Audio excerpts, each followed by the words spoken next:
All right, how's everybody doing? I have I don't know how many stories I'm going to work in this podcast, but we will see how it goes. The first set of stories is from a man named Neil. He lives in Elkhart, Indiana. He's a tattoo artist.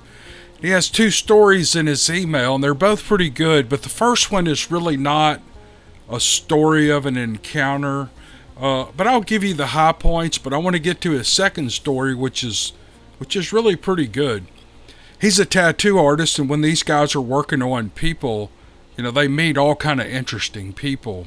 He has a client who is I guess he's a retired Army Ranger, and the guy's, he's pretty tough. He's been through some stuff, and him and his buddies go into the wilderness and hunt for deer. This guy's an avid deer hunter.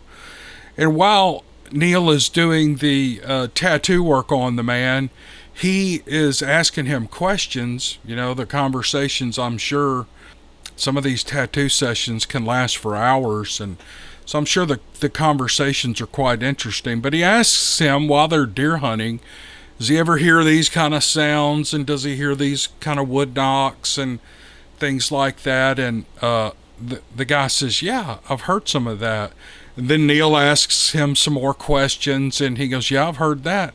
And so Neil kind of breaks it to him that he's probably got a group of Bigfoot living in the area. And the guy, this brave Army Ranger, retired, kind of freaks out and can't believe it, and actually believes that's what he had heard and was considering not going there anymore. I think Neil talks him into it by saying, hey, if they hadn't messed with you by now, you're probably in good hands there, or you're not in danger. And so that was the first story. So it was just kind of a back and forth between the two. But his second story is really good. And here's what he writes. I have a second story for you, and it involves something that I experienced directly, and it is UFO related. It was a warm summer night a few years ago in northern Indiana, and I was driving home after dinner with my parents. I was on a country road surrounded by farmland on both sides, mostly corn and soy fields, traveling between Mishawaka and Elkhart City.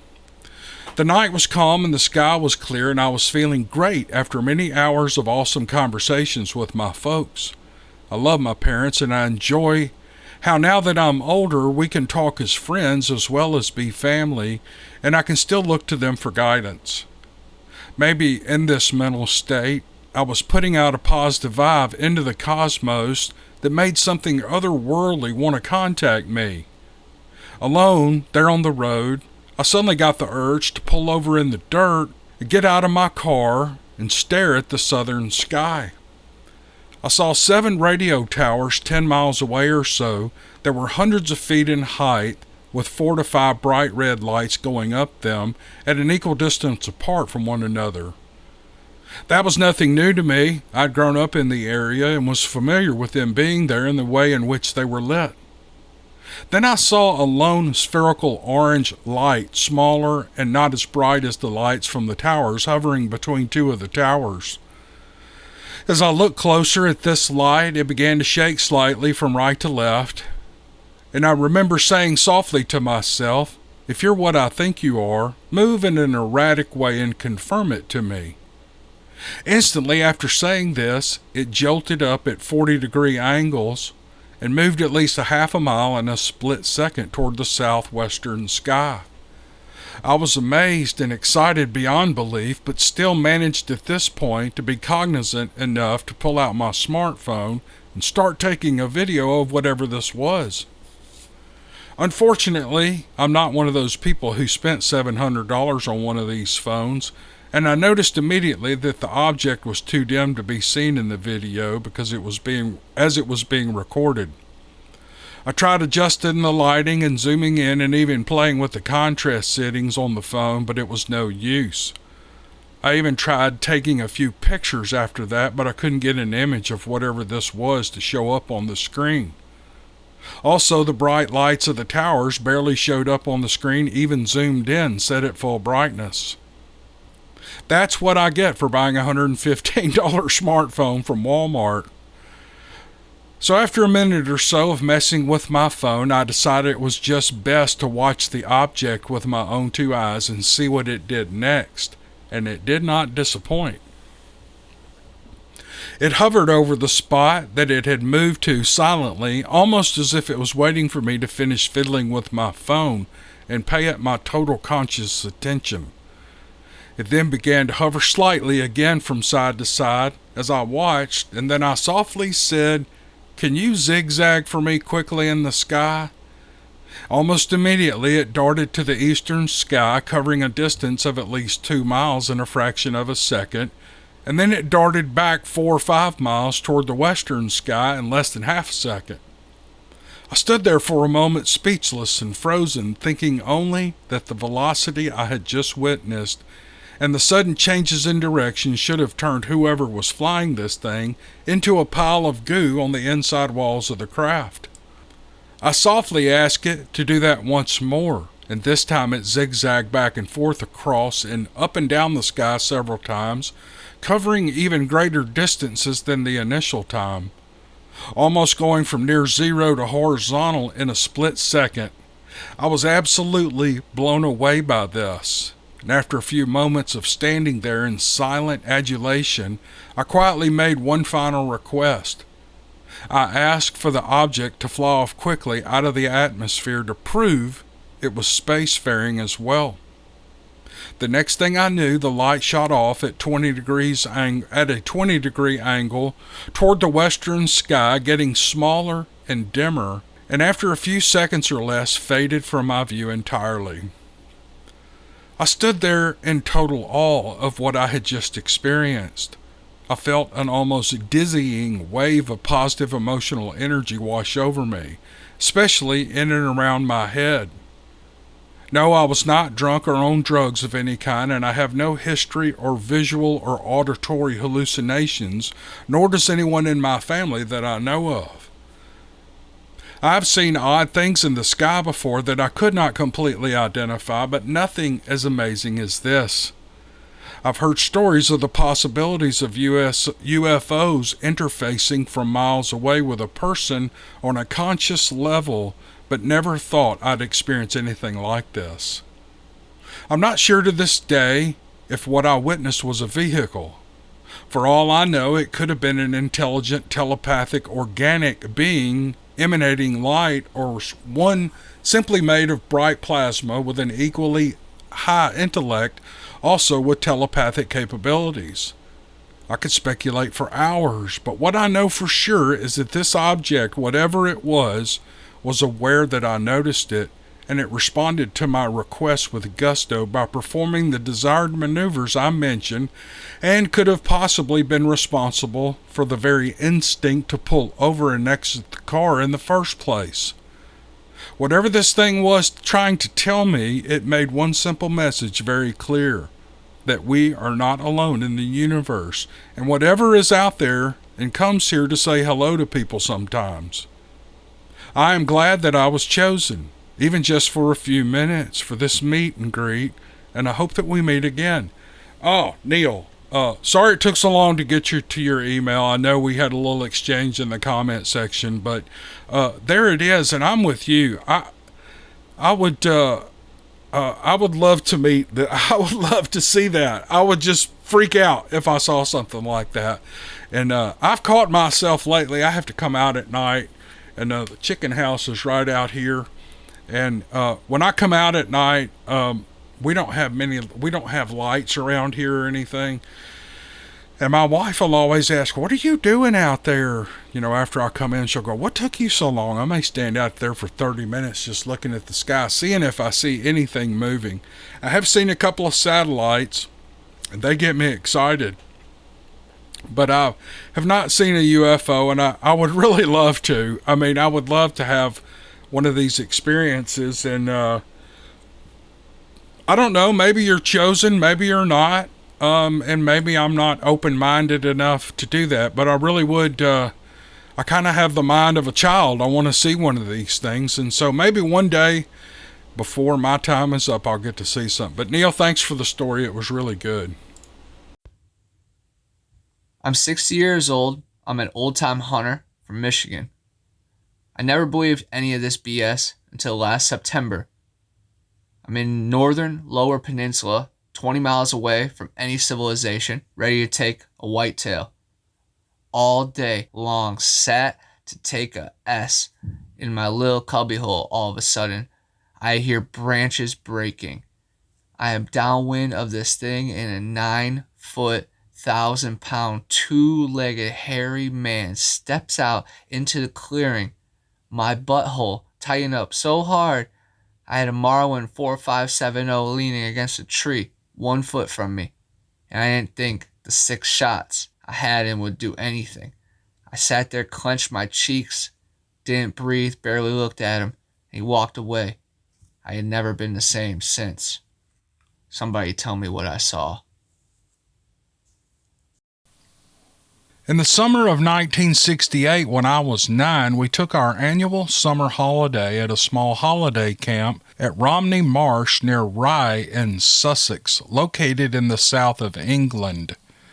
As always, we stayed in a static caravan that was typical of the era. It was basic and small, with seats that converted into beds and a curtain that could be drawn between them for privacy. Lighting came from a gas-powered mantle around the walls that my father would light in the evenings. They made a comforting noise as they burned, somehow much homier than the modern electric lighting systems of today. My parents were not wealthy, so we always catered our own meals, and our entertainment was simple. After tea in the evening, we would always go for a walk and usually end up in the camp amusement and entertainment clubhouse. Dad would have a pint of beer and Mom a sherry, and we kids enjoyed a Coke with a straw and a pack of ready salted crisps. I think you call them potato chips in America. We would never be out late, generally heading back to our caravan around 9:30 or 10. Our holidays usually took place around late August, meaning it would already be dark by that time. By the late 1960s, the eyes of the world were focused on the sky. Commonly referred to as the space race, it was a time of astronauts and satellites. Unlike today's geostationary satellites, those early versions moved in such a way that live broadcasts on TV and radio between different countries had to wait until the relevant satellite came on stream, usually meaning a limited broadcast of maybe 15 or 20 minutes. As irritating as it was, these satellites were easily visible as they passed overhead, shining as either red or green lights in the night sky. As we walked back to our caravan from the clubhouse, my mother always found great fun in getting us kids to stare at the nighttime sky, searching for those beautiful green and red lights, or any stars really. Sussex in the south of England was especially conducive to this activity due to the lack of light pollution in the area. There were a few lights dotted around the walkways for safety reasons, but these had little effect on the darkness of the night sky. One evening on our way back to our caravan, Mom had us all looking up as usual. It was not a cloudless night, but there were very large patches of open sky, so we could see the stars. As we stood there looking for satellites, we suddenly saw a bright white light moving across the sky. It was very high up and looking no bigger than one of the stars around it. We watched it as it came overhead, and then it stopped. After a short time, it moved off in another direction and disappeared behind a cloud. A short time later, we saw it reappear, but from a different direction. Yet again, it suddenly stood still before moving off in yet another direction. We must have watched it do this at least a few more times over perhaps 5 minutes before it eventually sped away, and then we never saw it again. We were puzzled about what we had been watching, and my mother proclaimed that it must have been a UFO. Whenever I have recounted this story over the years, I have always referred to it as a UFO simply because that's what it was. It was unidentified. It was too high for an airplane. Besides, its course was too erratic, and there were no red and green navigation lights showing, just a bright white light. A helicopter might be flown like that, but again, it was too high, and there were no additional navigation lights. I later discovered that area of Britain is considered and might still be a hotbed for UFO phenomena. I'm not suggesting that what we saw was an alien spacecraft, just that it was unidentifiable. In the 1950s and 60s was also the height of the Cold War, with a lot of classified experimental aircraft around, so who knows what we saw. All I know is what we all saw and watched for around 5 minutes was real and did not behave in a conventional way. Was it an alien craft, or was it something man-made? Who knows? But it will puzzle me for the rest of my life, as it has done for the last 51 years. All right, back to color, not black and white anymore. This gentleman didn't say whether to use his name. I tell you, it's a Bigfoot story. Here's what he writes. I was never a believer in Bigfoot, but there have been sightings in the small area where my wife grew up. It's one of those places where the cows outnumber the people. That's pretty cute. Years ago, my wife told me Sasquatch is real. I laughed at her. She didn't bring it up again until the day that she was able to say, "Do you believe me now?" I am an avid outdoorsman, and I can say from experience that the woods around that place are different. There are a lot of trees that have unnatural breaks that have been snapped and twisted without any reasonable explanation. I'd say bare, but there were never any claw marks. When I was out in those woods, I had the constant feeling of being watched. I'd feel drained and tired when I was out there, but as soon as I left, I would get my energy back. People in that area have rules about locking up their houses and closing their shades and blinds, not going outside after dark, especially not in the woods. They'd say there's something in those woods, and I said those people were all crazy. One night, I was sitting on the back screen porch of my father-in-law's house and listening to the natural sounds of the night. Suddenly, all those normal sounds stopped, and I heard heavy bipedal footsteps in the leaves beyond the tree line. And then it ran, and then it stopped, and I heard the sound of a screaming rabbit. I can't explain the footsteps, but maybe a coyote got a rabbit. After several nights of sitting on that porch, I began to recognize a pattern with the noises. Sometime between 9:15 and 9:30 each night, I'd heard several knocks on trees. I believe that was a wake-up call. It came from all directions and random knocking all around. One night I heard 4 vocalizations, whooping back and forth like primates, and another time I was overcome with a foul smell, and it was I'm going to try to hold it together through this smell description. It was a mix of wet dog, body odor, feces, and dry leaves or earth. I did pretty good on that. A friend of mine and I had decided to investigate this for ourselves.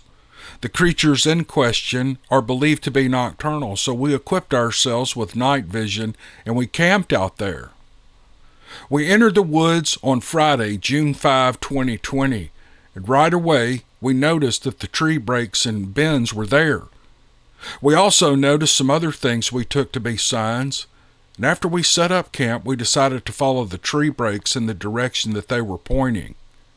We went through some of the thickest brush you can imagine. We came across a neat bundle of 30-inch long jagged stems leaning against a fallen tree.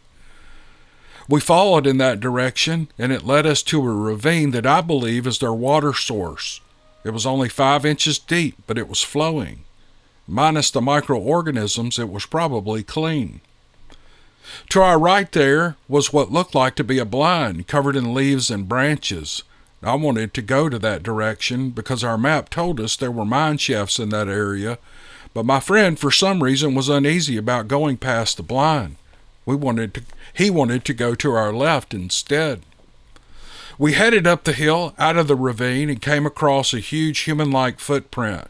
And at the top was a structure forming an X made of the trees too big for a human to move. That's when we started hearing tree snapping sounds and footsteps pacing us.